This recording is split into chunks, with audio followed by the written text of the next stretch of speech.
시청자 여러분 안녕하십니까? 6월 2일 굿모닝 YTN 1부 시작합니다. 먼저 주요 뉴스 보고 오겠습니다. 미국과 일본 국방장관이 북한의 위성 발사 시도를 규탄하고 우주 발사체 재발사에 대비해 한미일 협력을 강화하겠다고 밝혔습니다. 이종섭 국방부 장관은 오늘부터 열리는 싱가포르 샹그릴라 대화에 참석해 한미일 국방장관 회담 등 연쇄 회동을 통해 안보 협력 강화 방안을 논의할 예정입니다. 자녀 특혜 채용 의혹이 불거진 중앙선거관리위원회가 독립성 침해를 이유로 감사원 감사를 거부했습니다. 여야는 국정조사가 필요하다며 본격적인 실무 절차를 논의하고 있습니다.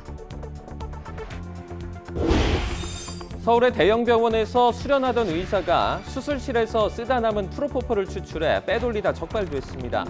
병원은 수사 의뢰나 마약류 도난 사고 신고도 하지 않은 채 사표를 수리하는 것으로 사안을 마무리했습니다.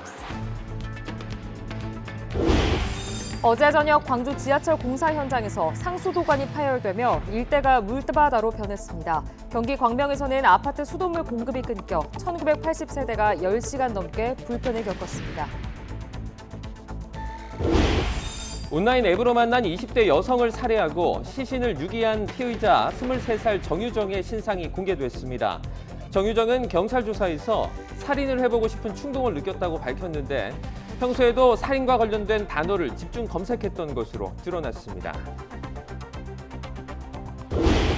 북대서양조약기구 나토 외교장관들이 우크라이나 안전보장 방안을 집중적으로 논의했습니다. 우크라이나 접경 지역인 러시아에서 또다시 드론 공격이 발생해 2명이 다쳤습니다. 첫 소식입니다. 북한 김여정 부부장이 우주 발사체 재발사를 공언한 가운데 우리 군은 서해상에 추락한 발사체 잔해를 찾고 있습니다. 그제 발견한 잔해는 15m에 이르는 2단 추진체로 보이는데요. 위성체도 찾을 수 있을지 주목됩니다. 김문경 기자입니다. 그제 군에 포착됐던 북한 우주발사체 동체 일부입니다. 해수면에 떠 있는 상태로 발견됐는데 이 잔해의 전체 길이는 15m, 직경은 2에서 3m였던 것으로 확인됐습니다. 나머지 부분은 물에 잠겨 있었는데 군이 인양을 시도하던 중 75m 깊이의 물속에 가라앉았습니다. 군은 이에 따라 3,500톤급 수상함 구조함과 수중 작업을 할 수 있는 잠수함 구조함도 인양 작전에 투입했습니다. 또 이 동체가 2단 추진체로 보인다며 나머지 잔해도 추적하고 있다고 밝혔습니다. 인양해야 될 부분은 2단체로 보고 있는데 그 이상 3단체하고 탑재체 이 부분에서는 지속적으로 추적을 하고 있습니다. 이번에 발견된 동체는 지금까지 발견된 잔해물 가운데 최대 크기입니다. 특히 추락하면서도 동체가 크게 파손되지 않은 점으로 미뤄 인양 결과에 관심이 쏠리고 있습니다. 북한이 통보한 발사 기간인 오는 11일까지 재발사할 가능성도 거론되는 가운데 국회 국방위에 출석한 이종섭 장관은 북한의 도발이 계속될 경우 대북 심리전 재개 등 강력한 대처가 필요하다는 지적에 모든 방안을 검토하고 있다고 밝혔습니다. YTN 김문경입니다. 로이드 오스틴 미국 국방장관과 하마다 야스카즈 일본 방위상은 북한이 예고한 우주 발사체 재발사에 대비해 한미일 협력을 강화하겠다고 밝혔습니다. 오스틴 장관과 하마다 방위상은 도쿄 방위성에서 미일 국방장관 회담을 열어 북한의 위성 발사 시도를 규탄하고 한미일 3국이 경계와 감시 활동을 강화할 것이라는 인식을 공유했다고 말했습니다. 오스틴 장관은 기자회견에서 북한의 위성 발사는 지속적인 도발 행위라고 지적하고 미국 본토와 동맹국의 안전을 확보하기 위해 모든 필요한 조치를 할 것이라고 강조했습니다. 하마다 방위상은 북한의 추가 발사 가능성이 있어 미일과 한미일이 협력을 강화할 필요가 있다며 북한의 도발 행위에 신속하게 행동할 수 있도록 긴밀하게 협력하기로 했다고 말했습니다.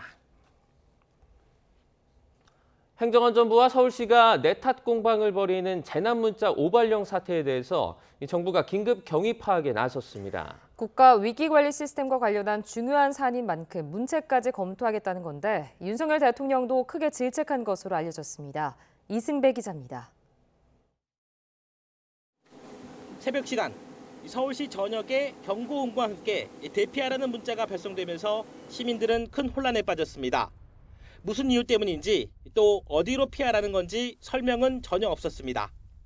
너무 황당했던 게 왜 대피하라는 말도 없고 어디로 대피하라는 말도 없고 그냥 무조건 그냥 뭐 대피하 뭐 준비하시오 이렇게 나오니까 문자 받자마자 일어나서 애 깨우고 옷 입히고 준비하고 애는 지진인 줄 알고 놀래고.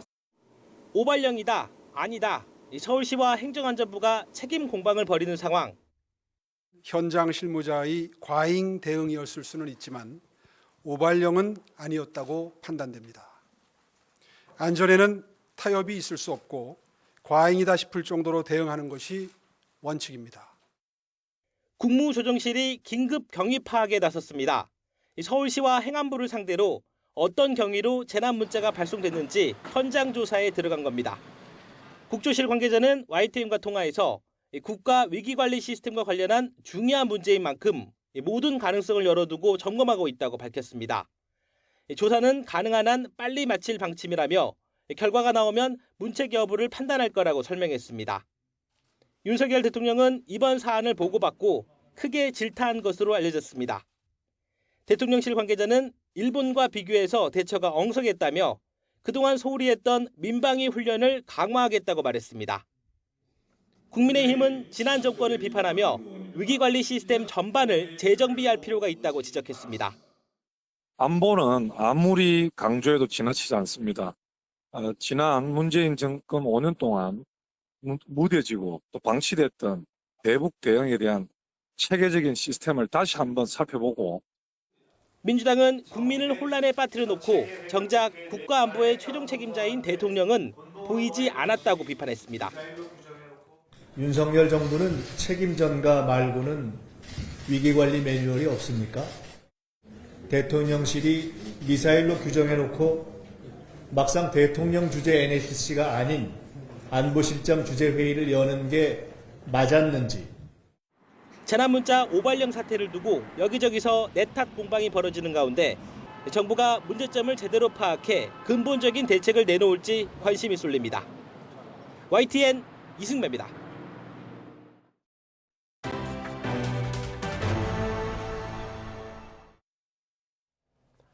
자녀 특혜 채용 의혹이 불거진 중앙선거관리위원회가 독립성이 침해될 수 있다는 이유로 감사원 감사를 거부했습니다.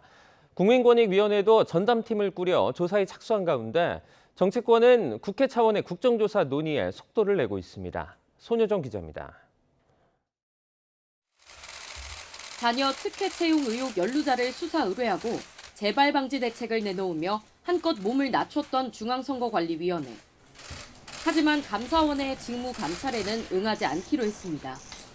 인사 사무에 대한 감사는 선관위 사무총장이 실시한다는 관련 법조항을 근거로 선관위는 감사원의 감찰 대상이 아니라고 못 박았습니다. 선관위의 독립성을 침해할 우려가 있는 데다 앞으로 다른 선거 사건 조사에 감사원이 개입할 여지가 생길 수 있다는 겁니다. 선관위는 지난해 대선 사전투표 때 불거진 소쿠리 투표 논란 때도 같은 이유로 감사원의 감사를 거부했습니다. 물론 감사원은 선관위가 거부해도 감사 진행에 전혀 문제가 없다며 맞서고 있습니다. 두 헌법기관이 이처럼 힘겨루기를 이어가는 가운데 국민권익위원회도 전담 조사단을 꾸려 선관위 채용비리 의혹을 들여다보기로 했습니다. 선거관리위원회 채용비리 의혹 관련 전수조사를 실시하겠습니다.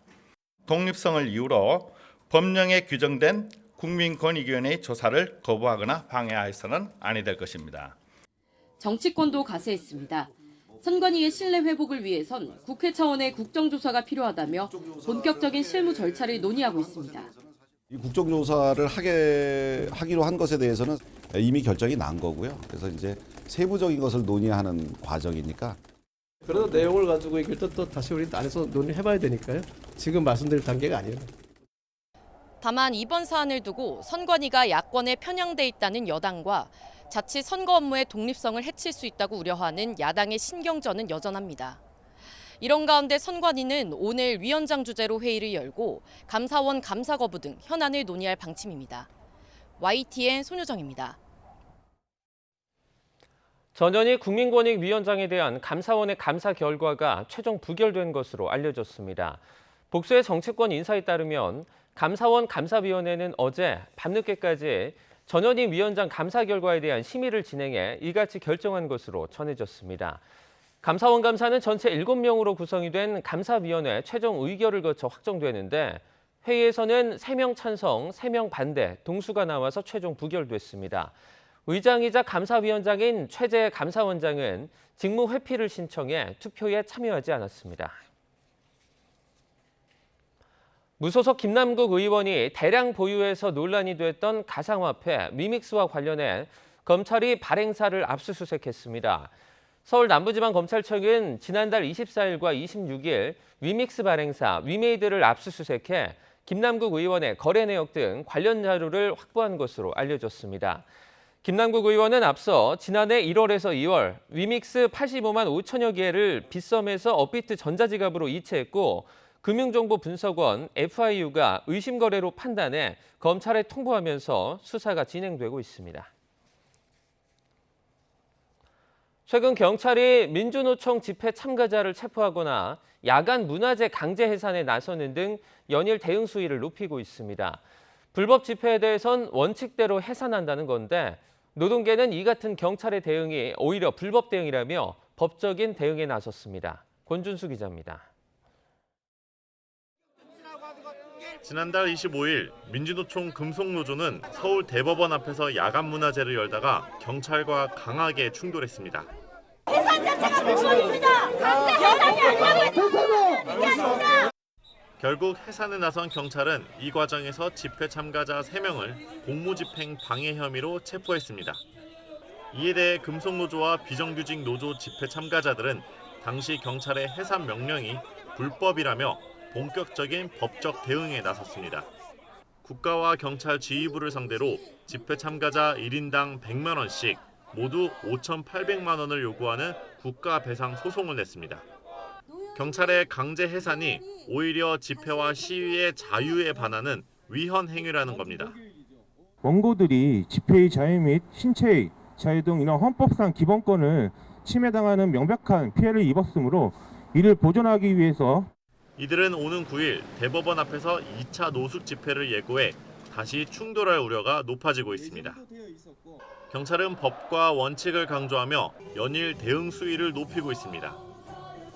경찰은 건설노조가 야간 문화제에서 분신 사망한 양회동 조합원 분향소 설치를 시도하자 바로 철거에 나섰고 이 과정에서 4명을 체포했습니다. 노조가 야간 문화제를 빙자해 불법 집회를 강행하고 있는 만큼 필요하면 캡사이신 분사 등 물리력을 쓰더라도 해산에 나서겠다는 겁니다. 중간중간에 뭐 노래도 하고 시도 낭송해서 문화제라고 그러는데 저희들은 거꾸로 봅니다. 서로 입장이 다른 것 같아요. 이에 반발한 건설노조는 매일 저녁 군신 사망한 고 양회동 조합원의 추모 문화제를 열기로 했습니다. 다음 주 주말에는 레미콘 운송노조가 그 이후엔 철도노조가 줄줄이 정부 규탄 집회를 잡아놨습니다. 경찰과 노조가 서로를 향해 불법 행동이라고 선언하는 상황에서 이들의 강대강 대치 구도는 한동안 이어질 것으로 보입니다. YTN 권준수입니다. 정부가 불법 집회에 대한 엄정 대응 방침을 강조한 가운데 이를 둘러싼 논란의 불씨가 정치권으로 번지고 있습니다. 시민 불편을 강조하는 여당과 노동 탄압을 멈추라는 야당의 설전이 거세지고 있습니다. 권남기 기자입니다. 국민의힘은 또다시 대규모 도심 집회를 연 민주노총이 기득권 집단의 정치 투쟁을 벌이고 있다고 몰아붙였습니다. 죄 없는 시민들이 고통을 겪는다며 경찰의 엄정하고 단호한 대응을 거듭 강조했습니다. 생산성 향상에는 무관심하면서 정치 투쟁, 불법 파업을 일삼는 과거의 특권 세력에게는 엄정한 법 집행이 필요합니다. 야당 주도로 본회의 직회부 요구안이 의결된 노란봉투법은 아예 괴물법으로 규정하고 민주당을 향해 반정부 집회에 편을 들지 말라고 경고했습니다. 민주당은 지금이라도 노조의 불법 폭력 시위를 옹호하는 노조 중심주의 사고를 내려놓기 바랍니다. 하지만 민주당은 경찰의 캡사이신 분사기 사용 방침은 대국민 협박이라며 노동 탄압을 멈추라고 촉구했습니다. 특히 광양제철소 고공동성 진압 과정에서 경찰봉의 노조 간부가 머리를 다친 것을 두고 야만의 시대라며 정부를 정면으로 비판했습니다. 이 야만적인 폭력 현장을 보고 우리 사회가 참으로 오래전에 과거로 되돌아가고 있다는 생각이 들었습니다. 참담합니다. 민주당은 한 발 더 나가 살수차 사용을 제한하는 법을 발의하는 등 국회 차원의 추가 대응을 예고했습니다. 설사 불법적인 농성이라고 할지라도 생명의 위해가 초래되는 그런 어떤 진압 제어 장비들은 최대한 자제하자라는 게 헌법재판소의 결정이었고, 경찰의 집회 대응을 놓고 거대 양당의 공방이 갈수록 격화하는 가운데 노란봉투법 처리 전국까지 겹치며 노동 현안을 둘러싼 정치권 갈등은 당분간 계속될 것으로 보입니다. YTN 권남기입니다. 국제원자력기구 IAEA가 일본의 오염수 분석 방법과 능력이 적절하고 제3실험실과 교체 분석을 한 결과 유의미한 방사능 핵종이 추가적으로 발견되지 않았다고 밝혔습니다. 1차 시료 분석에 원자력 안전기술원이 참여해 교차 검증에 나섰는데 이번 IAEA 보고서에 대한 우리 정부의 입장은 또 한 번 보류로 남았습니다. 양회영 기자가 취재했습니다. 지난 2021년 한국과 미국 등 국제 전문가 11명으로 구성된 IAEA 모니터링 TF. 일본의 오염수 해양 방류에 앞서 처리 과정에 대한 과학적이고 객관적인 검증을 위해 활동을 시작했습니다. 지난해 3월에는 방류 직전 오염수가 담겨있는 K4 탱크에서 오염수를 채취해 시료 분석을 진행했고 그 결과를 6차 보고서로 발표했습니다. IAEA는 산하연구소 3곳을 포함해 한국과 미국, 프랑스 등 총 7곳의 실험실에서 오염수 교차 분석을 통해 방사능 핵종 농도에 대한 차이가 있는지를 살펴봤습니다. 그 결과 알프스로 처리된 오염수에서 주요 핵종 28개의 농도가 각 실험실별로 차이가 없었으며 주요 핵종 이외에는 유의미한 추가 핵종이 검출되지 않았다고 나왔습니다. IAEA는 오염수 속 방사능 핵종을 분석하는 방법에 있어서 도쿄전력이 선택한 방법이 적절하고 적합했으며 도쿄전력의 분석 방법과 능력이 높은 정확도를 갖췄다고도 평가했습니다. IAEA에서 종합한 결론에 따르면 도쿄전력은 시료 채취의 절차 및 핵종 분석 방법 등 오염수 모니터링에서 높은 수준의 정확성과 능력을 보였습니다. IAEA는 지난해 10월 또 다른 탱크에서 2차, 3차 오염수 시료를 채취해 우리나라와 함께 핵종 분석을 진행하고 있는데 우리는 이달 말까지 분석 결과를 제출할 예정입니다. 2차, 3차 시료 분석 결과와 해양 환경 모니터링 결과까지 담는다면 최종 보고서 발표 시기는 좀 더 늦어질 수 있습니다. 하지만 이 내용을 뺀 상태에서 이달 안에 최종 보고서가 나올 가능성도 없지 않은 상황입니다. 이번 시료 분석 교차 검증에 우리 실험실이 참여한 만큼 일본의 오염수 농도 분석 능력이나 IAEA 보고서에 대한 우리 정부의 입장을 기대했으나 원자력안전위원회는 아직은 시기상조라며 또다시 평가를 뒤로 미뤘습니다. YTN 사이언스 양우영입니다. 정부의 일본 후쿠시마 시찰단 활동 결과가 발표됐지만 더불어민주당은 청문회 등을 거론하며 공세 수위를 높이고 있습니다. 국민의힘은 민주당이 각종 악재를 돌파하기 위해 근거 없는 여론몰이를 하고 있다고 깎아내렸습니다. 이준엽 기자가 전해드립니다. 민주당은 후쿠시마 정부 시찰단이 결국 오염수 방류 장치를 시찰했을 뿐 정작 오염수는 살펴보지도 못했다는 점을 파고들며 맹공을 이어갔습니다. 국민 안전에 직결된 사안은 검증하지 못한 맹탕 시찰로 국민 건강과 생명을 지키려는 의지가 안 보인다는 겁니다. 브리핑은 30분이라는 시간 내내 일본에서 제공받은 정보를 소명하기에 바빴습니다. 실질적 검증을 통한 국민 안전 확보라는 명분이 전혀 충족되지 않았습니다. 국회 차원의 검증과 방류 저지를 위해 특별위원회를 구성하고 청문회를 개최하겠다며 여당 역시 국민 불안 해소에 반대하지 말라고 압박했습니다. 제대로 검증을 했는지에 대해서 국회 차원의 청문회를 추진할 생각입니다. 당연히 국민의 뜻을 모아서 해양 투기 반대 결의안도 다시 추진할 것입니다. 국민의힘은 일단 당내 논의가 필요한 사안이라며 선을 그었습니다. 투기 구성에 대해서 지금 우리 둘이 만나서 결정할 수 있는 게 아니고 또 각자 또 당에 돌아가서 당의 입장 같은 것도 확인해야 되기 때문에. 다만 민주당이 이 문제에 유독 열을 올리는 건 이재명 사법 리스크와 돈봉투 의혹 그리고 김남국 코인 등 3대의 리스크를 모면하기 위해서라고 일갈했습니다.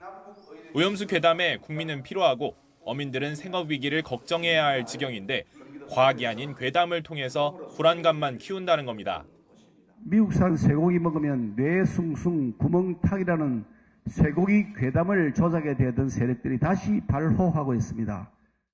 여야가 조율 중인 김기현, 이재명 대표 간 TV토론이 성사된다면 후쿠시마 오염수 문제도 논의 테이블 위에 오르겠지만 양측의 입장차가 워낙 커 접점을 모색하기는 쉽지 않을 것으로 보입니다. 민주당은 이번 주말 부산에서 규탄 집회를 여는 등 후쿠시마 원전 오염수 관련 장외 여론전을 이어가기로 했습니다. 다른 쟁점 현안과 맞물려 6월 임시국회도 험로가 예상된다는 우려가 벌써 나오고 있습니다. YTN 이준엽입니다.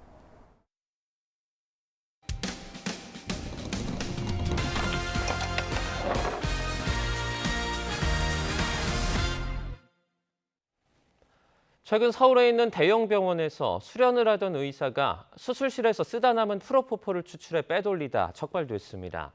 병원은 이 의사가 프로포폴을 언제부터 얼마나 왜 빼돌렸는지 정확히 파악도 하지 않은 채 사표를 수리하는 것으로 사안을 마무리 지었습니다. 제보는 Y 윤태인 기자의 보도입니다. 지난 3월 서울에 있는 대형 병원에서 수술에 쓰고 남은 마취제 프로포폴 한 병이 어디론가 사라졌습니다. 한번 개봉하면 부패하기 쉬운 데다 마약류 의약품이라 폐기돼야 하는데 마취과 레지던트 A씨 손에 들어간 겁니다. 향정신성 약물 사용 권한이 있어 프로포폴에 쉽게 접근할 수 있었던 A씨. 용기에 남아있는 극소량을 긁어내 모으는 방식으로 약물을 빼돌린 것으로 알려졌습니다. 이곳 대형 병원은 다른 마취과 직원의 보고를 받고서야 상황을 인지하고 진상조사에 착수했습니다. A씨는 업무에서 배제돼 징계위원회에 회부됐습니다. 징계위는 A씨가 스스로 프로포폴을 투약했을 수 있다고 의심하고 추궁했지만 A씨는 끝까지 입을 다물었습니다. 결국 병원 측은 일정 기간 수련 기회를 박탈하는 처분을 내렸고 A씨는 곧바로 사표를 내고 병원을 떠났습니다. A씨가 프로포폴을 빼돌린 것이 몇 차례인지 어디에 사용했는지 파악할 필요가 있지만 병원 측은 수사를 의뢰하지 않았습니다. 또 마약류 도난 사고가 발생하면 식품의약품안전처와 구청에 내야 하는 사고 보고서도 작성하지 않은 것으로 확인됐습니다. 마약류관리법은 이 같은 사고 마약류에 대해서는 지체 없이 관할 행정청에 보고하도록 하고 있습니다. 병원 측은 A씨가 환자의 약물을 도용한 게 아니라서 경찰에 통보하거나 식약처 등에 보고할 필요가 없다고 판단했다는 입장입니다. 전문가들은 마약류가 잘못된 목적에 사용됐을 가능성이 확인돼야 한다며 병원 측의 대처에 문제가 있다고 지적합니다. 보고를 허위 보고를 했다거나 아니면 미보고를 했다는 경우에는 그 마약류 관리의 취급업자, 의료기관 개설자에 대해서도 형사처벌 및 행정처분을 할 수 있도록 규정되어 있습니다. 취재진은 A씨의 입장을 듣기 위해 여러 번 연락을 시도했지만 닿지 않았습니다. 병원 측은 재발 방지를 위해 약물에 대한 점검과 관리를 강화하고 의약품을 다루는 직원 교육에도 신경 쓰겠다고 밝혔습니다. YTN 윤태인입니다. 온라인 앱에서 만난 20대 여성을 살해한 피의자의 신상이 공개됐습니다. 23살 정유정인데요. 정유정은 전부터 살인 충동을 느꼈다고 진술했는데 이번 범행을 치밀하게 계획한 것으로 드러났습니다. 차상은 기자입니다. 온라인 앱에서 만난 20대 여성을 살해하고 시신을 유기한 혐의로 구속된 피의자는 23살 정유정입니다. 신상공개위원회는 범죄의 중대성과 잔인성이 인정되고 유사범죄를 예방하는 효과 등 공공이익을 위해 공개 필요가 있다고 판단했습니다. 정유정은 지난달 26일 과외를 구하는 앱에서 알게 된 또래를 집에 찾아가 살해하고 시신을 훼손한 뒤 낙동강 근처 풀숲에 유기한 혐의로 구속됐습니다. 범행은 사전에 치밀하게 계획된 것으로 드러났습니다. 중학생 자녀 과외교사를 구한다며 피해자와 연락을 주고받고는 중고장터에서 산 교복을 입고 흉기를 지닌 채 피해자의 집을 찾아갔습니다. 또 피해자의 시신을 훼손하고 여행용 가방에 담아 유기했습니다. 그동안 정유정은 우발적인 범행이었다고 주장했지만 경찰 조사 막바지에 살인해보고 싶은 충동을 느꼈다고 범행 동기를 진술했습니다. 평소 범죄 수사를 주제로 한 방송 프로그램에 관심이 많았고 범행 석 달 전부터는 살인과 관련한 단어를 집중적으로 검색한 거로 드러났습니다. 범죄물이 하나의 예능처럼 되어 있는 이런 문제가 이러한 자기 정체성이 좀 부족한 그런 청년들에게 모방하는 영향을 끼쳤다고 하는 그런 점이 하나 부각돼야 될 것 같고요. 정 유장은 검찰 송치를 앞두고 나서야 피해자와 유족에게 미안하다고 말했습니다. YTN 최상입니다. 어제 저녁 광주 지하철 공사 현장에서 상수도관이 파열되면서 일대가 물바다가 됐습니다. 경기 광명에서는 아파트 수돗물 공급이 끊기면서 1,900여 세대가 10시간 넘게 불편을 겪었습니다. 송재인 기자의 보도입니다. 사거리 한복판에서 물줄기가 콸콸 뿜어져 나옵니다. 급기야 상가 건물 높이를 훌쩍 넘길 정도로 높이 치솟는 물기둥. 그냥 걸어가고 있었는데 갑자기 거기서 이렇게 물이 터지는 곳에 사람들이 갑자기 이제 우산을 쓰고 막 다니는 거예요. 가까이 가서 보니까 물이 터져 있더라고요. 광주 금호동에 있는 지하철 2호선 공사 현장에서 지름 500mm 대형 상수도관이 파열된 겁니다. 저녁 7시쯤부터 40여 분 동안 넘친 물은 도로를 가득 메우고 주변 상가까지 들이닥쳤습니다. 2시간가량 도로가 통제되면서 퇴근 시간대 극심한 차량 정체가 빚어졌습니다. 광주시는 그동안 진행된 지하철 공사에 비까지 오면서 노후 관로를 덮고 있던 흙이 쓸려 내려갔을 가능성을 열어두고 원인을 파악하고 있습니다. 앞서 오후 4시쯤엔 경기 광명 하안동에 있는 대규모 아파트 단지에 수돗물 공급이 끊겼습니다.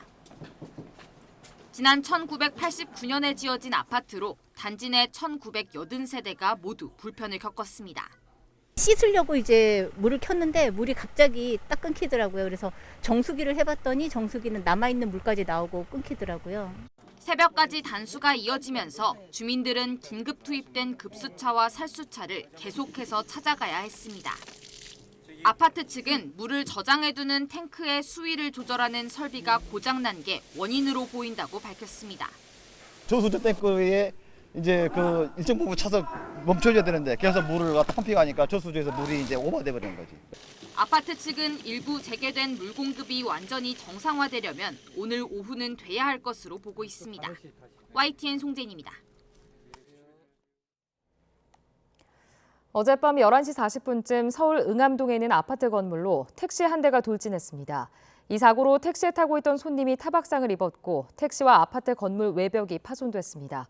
70대 택시기사는 손님을 내려주려 브레이크를 밟으려다 실수로 가속 페달을 밟았다고 경찰에 진술했습니다. 어제 저녁 8시 반쯤 인천 경동에 있는 3층짜리 건물에서 외벽 일부가 떨어져 나와 바닥으로 추락했습니다. 다친 사람은 없었지만 바로 아래 주차돼 있던 차량 2대가 파손됐습니다. 소방당국은 건물 노후가 원인인 것으로 보고 추가 붕괴가 우려되는 만큼 외벽 일부를 추가로 제거했습니다. 지난 3월 WBC 대회 기간 중에 음주 파문을 일으킨 대표팀 투수 3명의 실명이 공개됐습니다. 스스로 공개 사과하면서 드러났는데요. 술을 마신 건 사실이지만 일부 보도처럼 여 종업원이 동석하지는 않았다고 해명했습니다. 보도에 김상익 기자입니다. WBC 대회 기간 중 도쿄 한복판 유흥주점에서 심야 음주를 한 사실이 드러난 투수 3명은 SSG 김광현과 NC 이용찬, 두산 정철원이었습니다. 3명 모두 목요일 경기를 앞두고 사과 영상을 공개하면서 실명이 드러났는데 이 중 맏형인 김광현은 자신의 생각이 짧았다고 반성했습니다. 베테랑으로서 생각이 너무 짧았고 제가 컨트롤할 수 없었다는 거에 대해서 정말 후회를 많이 하고 있고요. 김광현의 고등학교 후배인 정철원도 창원 NC파크에서 음주 사실과 경위를 설명하고 공식 사과했습니다. 다만 일부 매체의 주장처럼 여종업원이 술자리에 동석하지는 않았다고 말했습니다. 대회 기간 중에 술을 먹은 건 정말 잘못이고 반성하고 있지만 결코 여자가 근처에 있지 않았고.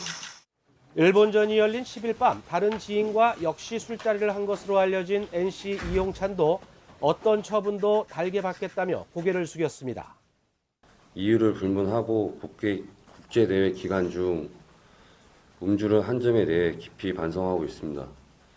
향후 KBO에서 이뤄지는 절차에 성실히 응하고 결과를 겸허히 수용하겠습니다. SSG는 목요일 등판 예정이었던 김광현을 마운드에 올리지 않고 1군 엔트리에서 말소했습니다. 진짜 야구를 좋아하고 사랑해 주시고 저를 응원해 주신 팬분들과 여기 계신 미디어분들 그분들께 정말 진심으로 사과드립니다. 감사합니다. 당사자들이 발빠르게 사과와 적극 해명으로 진화에 나섰지만 KBO는 사실관계를 좀 더 정확히 조사한 뒤 상벌위 개최를 판단할 방침입니다. YTN 김상학입니다.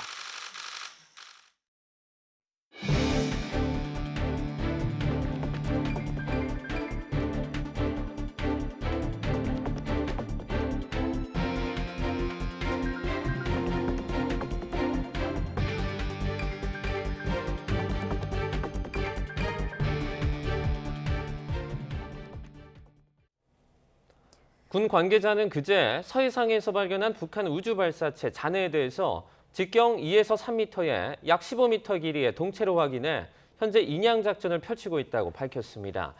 군 관계자는 현재 이 발사체 잔해는 수심 75m 깊이 바닥에 수평으로 누워진 상태라며 이같이 전했습니다. 이어서 우리 해군의 잠수 인력을 투입해 인양 작전을 실시하고 있지만 해당 수역의 시야가 흐려 인양 시간이 제한되는 상황이라고 덧붙였습니다. 우리 군이 독자 개발 중인 장거리 지대공 유도무기 LSAM이 탄도탄 요격 시험에 성공했습니다. 미국과 이스라엘 정도 국가만 가진 선진 기술인데 앞으로 한국형 미사일 방어 체계의 핵심이 될 전망입니다. 임성재 기자입니다. 서해 남부 무인도 이동식 발사대에서 표적 미사일이 불꽃을 내뿜으며 하늘로 솟아오릅니다. 곧이어 표적탄 발사 지점으로부터 200km 떨어진 해상에서 LSAM 요격 미사일이 발사됩니다. 초음속으로 표적 미사일에 빠르게 접근하는 LSAM 요격 미사일. 일정 고도에서 표적 미사일을 명중하고 폭발로 생긴 불꽃이 식별됩니다. 지난달 30일 충남 태안 안흥종합시험센터에서 열린 네 번째 LSAM 탄도탄 요격 시험에 성공한 겁니다. 다기능 레이더와 발사대 등으로 구성된 LSAM은 고도 40에서 60km로 비행하는 적 탄도미사일을 요격하는 방어 무기로 항공기의 경우 최대 80km 고도까지 요격할 수 있는 것으로 알려졌습니다. 앞으로 LSAM이 실전 배치되면 기존 패트리엇 3와 천궁2는 하층을 방어하고 그 이상의 높이에선 LSAM과 사드를 활용하는 다층 방어망을 구축할 수 있습니다. 이 같은 성능을 가진 유사 무기를 개발한 국가는 미국과 이스라엘 정도인 것으로 알려졌습니다. 단거리뿐만 아니라 장거리 탄도탄 요격 미사일을 개발한 나라는 미국, 이스라엘 등 몇 개국이 되지는 않습니다. 장거리 요격 체계인 LSAM까지 개발하게 된 것은 우리가 탄도탄 요격 체계의 기반 기술이 선진국 못지않게 보유하고 있기 때문입니다. LSAM은 추가 시험 평가를 거쳐 2024년 개발 완료 뒤 2020년대 후반 군에 배치될 예정입니다. 군은 기존 LSAM보다 방어 범위가 약 3배로 전해진 고고도 요격 유도탄과 세계 최초의 활공단계 요격 유도탄을 확보할 수 있는 LSAM-2 개발에도 속도를 내고 있습니다. YTN 임성재입니다. 일본 정부가 북한이 주장한 우주 발사체가 자국 영역에 낙하할 경우를 대비해 파괴 조치 명령을 유지한 채 대비 태세를 이어가고 있습니다. 하지만 정작 북한의 발사체가 발사됐을 당시 태풍을 이유로 요격할 준비를 제대로 하지 않았던 것으로 알려져 논란이 일고 있습니다. 도쿄에서 김세호 기자의 보도입니다. 일본 정부는 북한이 주장하는 우주 발사체 또는 발사체의 낙하물이 자국 내 영역에 떨어지면 요격하겠다는 방침을 거듭 밝혔습니다. 이를 위해 오키나와 주변에 이지스함을 급파하고 이시가키지마 등 주변 3개 섬에서 패트리엇으로 대응할 계획이었습니다. 하지만 정작 북한이 발사체를 쏜 당일 요격을 담당하는 패트리엇 배치가 제대로 이루어지지 않은 것으로 알려졌습니다. 일본 언론들은 자위대가 오키나와현 이시가키지마의 인공섬에 패트리엇을 전개하려 했지만 결국 하지 못했다고 전했습니다. 또 미야코지마와 요나구니지마에 배치한 패트리엇은 발사기를 접은 상태로 유지했다고 보도했습니다. 제2호 태풍이 접근하면서 배치 예정지로 통하는 길이 끊기거나 강풍으로 발사기가 넘어질 것을 우려한 자위대의 조치 때문인 것으로 알려졌습니다. 하지만 악천후를 이유로 실제 미사일이 날아올 가능성이 있는 상황에서 패트리엇을 전개하지 않은 것은 대비 태세에 문제가 있다는 지적이 나옵니다. 우리 군 고위 관계자는 패트리엇의 배치 시 태풍에 대한 대비는 어느 정도 필요하지만 풍속이 시속 90km 이상이 아니라면 필요한 훈련이나 실전 상황에서는 패트리엇 전개를 하는 것이 원칙이라고 말했습니다.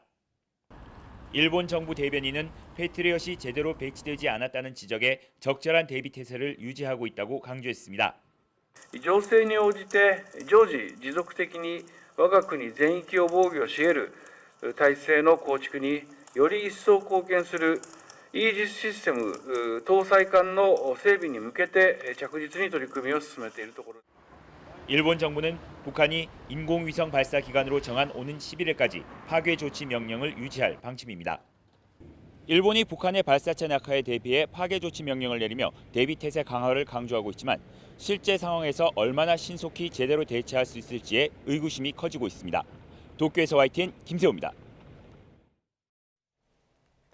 음주운전을 단속하는 경찰을 피해서 도주하던 20대 운전자가 경찰에 붙잡혔습니다. 도로 위에서 3분가량 추격전이 이어졌는데 운전자가 경찰을 피해서 도주한 곳은 다름 아닌 경찰서였습니다. 안동준 기자입니다. 중앙선을 넘나들며 고개운전을 이어가는 검은색 SUV 한 대. 순찰차를 요리조리 따돌리며 도로를 질주합니다. 음주운전 의심 차량이 있다는 신고를 받고 출동한 경찰이 20대 A씨의 SUV를 뒤쫓는 장면입니다. 경찰의 정차 요구를 수차례 무시하고 3분 동안 1km 가까이 내달린 A씨.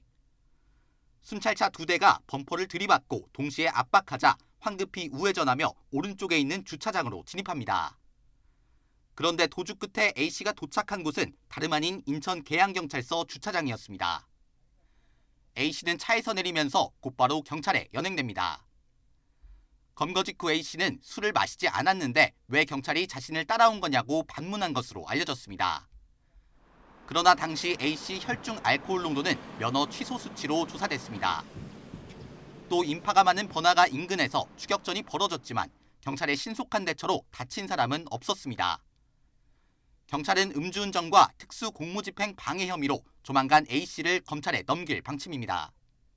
YTN 안동준입니다.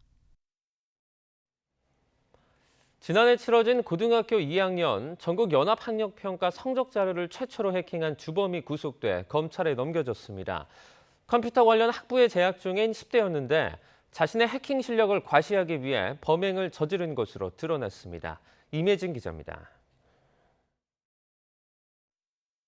지난 2월 텔레그램 채팅방에 전국연합학력평가 응시자 27만 명의 성적 파일이 올라왔습니다.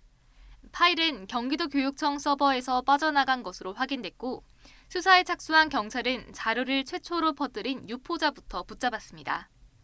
그러나 도교육청에서 자료를 빼내 유포자에게 넘긴 해커는 당시 드러나지 않았는데 결국 꼬리를 잡혀 범행 넉 달 만에 구속 상태로 검찰에 넘겨졌습니다. 대학교 컴퓨터 관련 학부 1학년에 재학 중인 19살 A씨로 고등학생이었던 지난해 10월 첫 범행을 시작한 것으로 조사됐습니다. 우연히 경기도 교육청 서버의 취약점을 찾아내 자신도 6달 전 치렀던 고3 전국연합학력평가 응시생 성적 파일을 빼돌린 겁니다. 자신감을 얻은 A씨는 올해 2월 다시 도교육청 서버에 몰래 들어가 이번엔 한 학년 아래 학생들의 지난해 11월 학력평가 성적을 유출했습니다. 그리고선 해킹 실력을 과시하기 위해 자신이 활동하던 텔레그램 채팅방 관리자에게 자료를 전달했습니다. 풍부한 컴퓨터 지식을 바탕으로 VPN, 가상 네트워크망을 이용해 해외 IP 3개를 돌려가며 쓰는 치밀함도 보였습니다. 자기 범행의 흔적을 지우려는 시도가 있었습니다. 저희가 물론 압수영장으로 확보를 한 것도 있었지만 일부 지워진 흔적도 있었고 해서 증거인멸 우려 및 범행의 중대성을 중요하게 봤습니다. A씨 말고도 교육청 서버에 침입하거나 인터넷 커뮤니티에 성적 자료를 유포한 혐의 등으로 8명이 검찰에 송치됐습니다. 경찰은 유출된 자료를 전달하거나 재가공하는 행위도 처벌받을 수 있다며 내려받은 성적 자료가 있다면 삭제해달라고 당부했습니다. YTN 임혜진입니다. 불법 논란으로 사실상 사업을 철회한 차량 호출 서비스 타다의 전직 경영진이 4년 만에 대법원에서 무죄를 확정받았습니다. 택시업계의 거센 반발에 부딪혀 이른바 타다 금지법까지 만들어졌지만 사법부는 적법한 영업이었다고 결론 내렸습니다. 최민기 기자입니다. 2018년 10월 소카의 자회사인 VCNC는 스마트폰 앱으로 운전기사가 딸린 11인승 승합차를 빌려 이용할 수 있는 타다 서비스를 선보였습니다. 타다의 성장세가 커지자 택시업계는 꼼수 콜택시 영업이라며 퇴출을 요구하는 대규모 집회를 이어갔고 분신 끝에 한 명이 숨지는 일까지 벌어졌습니다. 법과 원칙에 따라 타다를 엄단하여 분열된 사회를 봉합하여 줄 것을 강력히 요구합니다. 현행법상 일부 승합차의 경우 렌터카의 운전기사 알선이 허용되는 예외 조항을 근거로 한 서비스였던 만큼 타다 측은 합법이라고 맞섰습니다. 갈등이 계속 격해지자 2019년 10월 국회에선 이른바 타다 금지법이 발의됐습니다. 타다의 유사 운송행위, 영업행위의 근거가 되고 있는 여객운수법 제18항 2시행령을 반드시 고쳐야 합니다. 뒤이어 검찰도 타다는 불법 콜택시 영업에 해당한다며 당시 이재용 소카 대표 등 타다 경영진을 법정에 세웠습니다. 그러나 이듬해 2월 나온 1심 결과는 모두 무죄였습니다. 재판부는 타다가 합법적 렌터카 사업이라고 판단했습니다. 2심과 대법원의 판단도 같았습니다.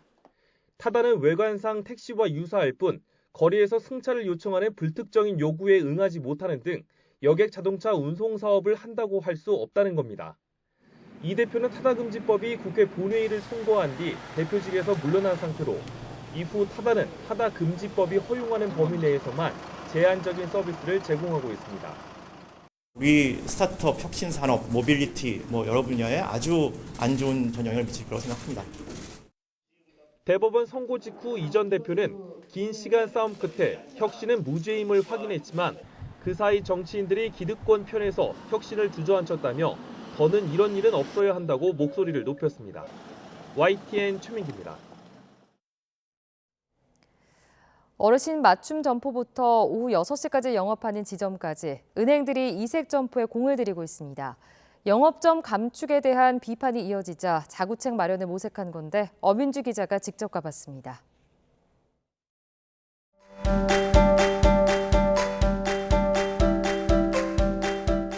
서울 신림동에 있는 은행 점포. 유독 머리가 희끗희끗한 어르신들이 많습니다. 현금 자동 인출기부터 번호표 발급기까지 화면 안에는 쉬운 우리말로 된 서비스 항목이 큼지막한 글씨로 쓰여 있습니다. 어르신 고객을 위한 디지털 맞춤 점포입니다. 확실히 장소가 넓고 쾌적해요. 글씨가 너무 커가지고 좋아요. 다른 데는 저희들 같이 눈이 나쁘면 안경 써야 보이는데 안경을 써도 잘 좋고 너무 좋아요. 깨끗하고 쾌적하고 그래요. 그리고 나이 드신 분 노인들을 좀 많이 데려간 것 같아요. ATM 기기도 사용하기가 편리하고 그러니까. 직원들은 어르신 고객들을 위해 모바일 뱅킹이나 무인기계 이용법 안내 특히 공을 들입니다. 모바일 뱅킹이나 디지털 키오스크를 중점으로 많이 어려워하시는데 저희 지점에서 많이 겪어보신 분들은 스스로 많이 잘 하시는 분들도 계시고요. 소통 부분에서 많이 신경 쓰고 있습니다.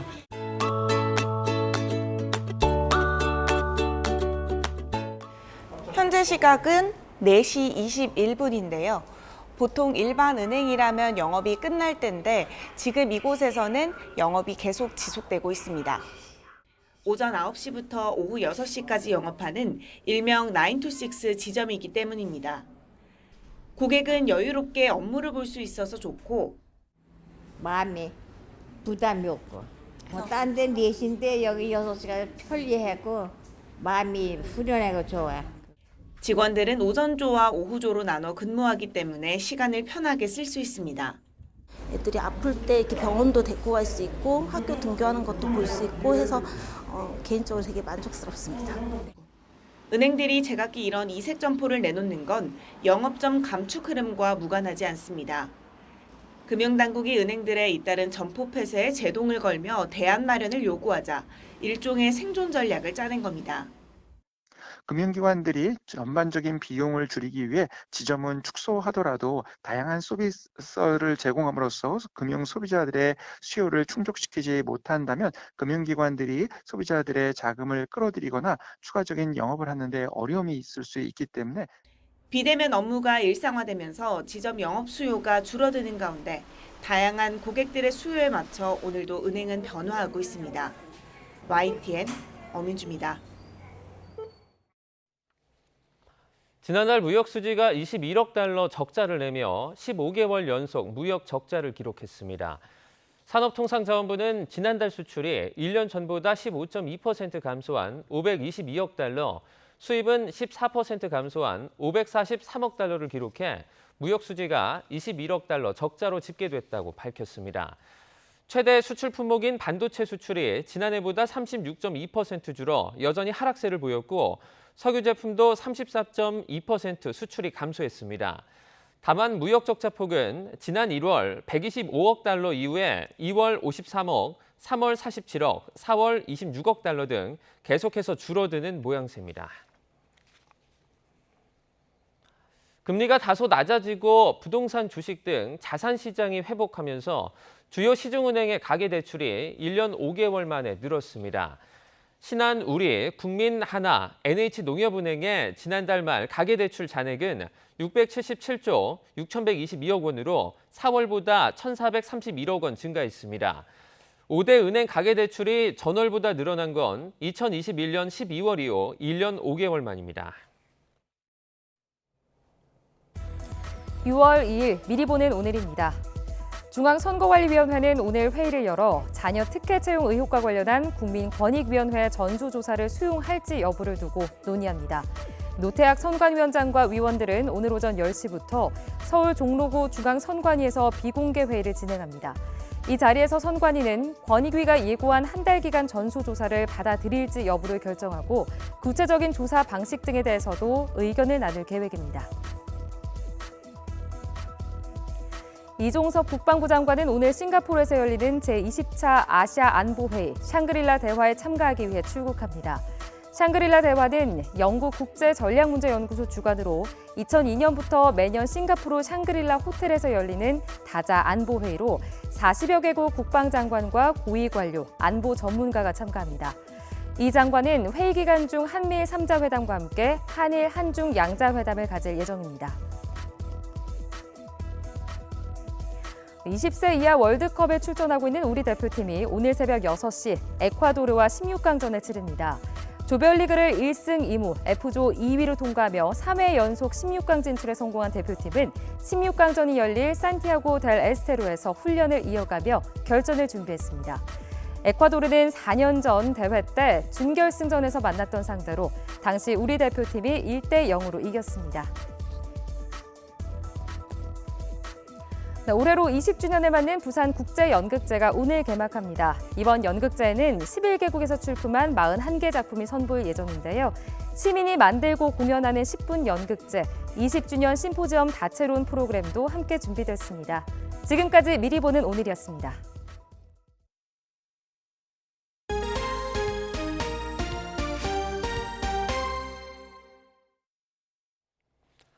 북대서양조약기구 나토 외교장관들이 현지 시간 1일 최근 화두로 떠오른 우크라이나 안전보장 방안을 집중적으로 논의했습니다. 옌스 스톨텐베르그 사무총장은 노르웨이 오슬로 외교장관회 기자회견에서 우크라이나의 안전을 보장하기 위해 가시적이고 신뢰할 수 있는 준비를 해야 한다며 나토 가입의 필요성을 역설했습니다. 하지만 실제 추진 방향을 놓고는 나라마다 이견이 적지 않은 것으로 알려졌습니다. 우선 당사자인 우크라이나는 전쟁이 끝난 뒤에 자국이 나토에 합류할 것이라는 회원국 차원의 정치적인 결정을 희망하고 있습니다. 우크라이나와 국경을 맞댄 나토의 동유럽 회원국들도 이런 구상에 대체로 동의하는 것으로 전해졌습니다. 반면 나토 주축인 미국은 우크라이나가 언젠가는 회원국이 될 것이라는 원론적인 입장 이상의 메시지 표명을 주저하고 있다고 AFP 통신은 복수의 외교 소식통을 인용해 전했습니다.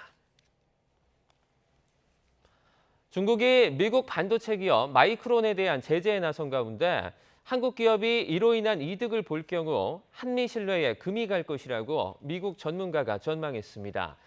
로버트 애킨슨 정보기술혁신재단 회장은 전략국제문제연구소 주최 대담에서 중국이 미국을 응징하는 상황을 한국 기업들이 이용을 하면 한미 간의 신뢰를 무너뜨려 큰 문제가 될 것이라고 말했습니다. 애킨슨 회장은 중국의 목표는 메모리 반도체 시장을 주도하는 삼성과 SK하이닉스, 마이크론 가운데 하나를 망하게 하는 것이라며 분열시켜서 정복하려는 중국의 핵심 전략을 함께 뭉쳐 극복해야 한다고 강조했습니다. 오늘은 전국적으로 낮더위가 기승을 부리겠습니다. 오늘 서울의 한낮 기온은 27도로 어제보다 더 덥겠고요.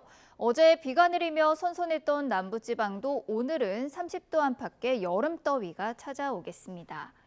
오늘 하늘에는 구름만 가끔 지나겠고요. 제주도와 남해안에는 아침까지 비가 조금 더 이어지겠습니다. 오후에는 대기 불안정이 심해지며 중부와 경북 내륙에 소나기가 지나겠는데요. 비의 양은 5에서 20mm 정도로 돌풍과 벼락을 동반하기도 하겠습니다. 현재 기온 살펴보도록 하겠습니다. 현재 서울 기온은 18.4도, 대구는 18.6도, 울산은 18.9도를 보이고 있습니다. 오늘 낮 기온은 예년보다 1, 2도가량이 높아서 덥겠는데요. 서울의 한낮 기온이 27도, 대전과 광주가 28도, 대구는 29도까지 오르겠습니다. 주말에도 전국이 대체로 맑은 가운데 낮 동안 여름더위가 기승을 부리겠습니다. 지금까지 날씨 정보였습니다. 굿모닝 YTN 1부는 여기까지입니다. 네, 잠시 후 2부가 이어집니다. 함께해 주신 여러분 고맙습니다.